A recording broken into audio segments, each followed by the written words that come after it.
Bienvenue sur ma chaîne Info Farah. Dans cette vidéo, on va parler de la réunification familiale concernant un apatride ou bien quelqu'un qui a demandé, qui a obtenu le statut de réfugié ou de la protection subsidiaire en France, ou que la France vous a reconnu le statut d'apatride et que dans tous les cas vous avez un titre de séjour. Vous pouvez alors faire venir en France votre conjoint marié, pacsé ou en union libre et vos enfants mineurs sous certaines conditions.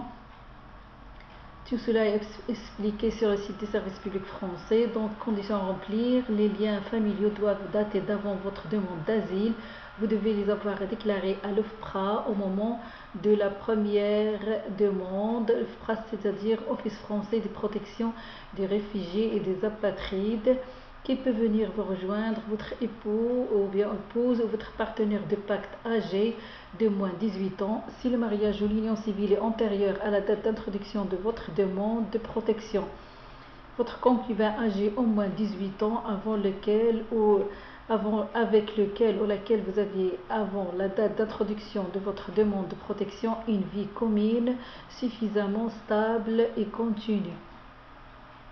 Les enfants non mariés de votre couple âgé de plus de 19 ans, un mineur non marié réfugié ou qui bénéficie de la protection subsidiaire peut demander la réunification familiale pour ses pères et mères, accompagnés éventuellement par ses frères et sœurs mineurs non mariés. À noter l'âge des enfants étudiés à la date à laquelle la demande de réunification familiale a été introduite. Les membres de la famille d'un réfugié ou d'un bénéficiaire de la protection subsidiaire doivent demander pour entrer en France un visa de long séjour auprès des autorités diplomatiques et consulaires. Pour savoir les conditions du visa de long séjour, il faut entrer sur France Visa et ils doivent présenter les actes d'état civil justifiant de leur identité et des liens familiaux avec les réfugiés ou les bénéficiaires de la protection subsidiaire. En l'absence d'acte d'état civil, ils doivent fournir des éléments de possession d'état, c'est-à-dire réunion de faits permettant d'établir la filiation d'une personne avec un parent dont il se dit être le fils ou la fille. Il doit être constante, continue et non équivoque. Existence d'une vie de famille effective, le parent a participé à l'éducation et à l'entretien de l'enfant. L'existence du lien familial est reconnue par l'entourage, c'est-à-dire c'est ça la possession d'état, et les documents établis ou authentifiés par l'Office français de protection des réfugiés apatrides, OFPRA.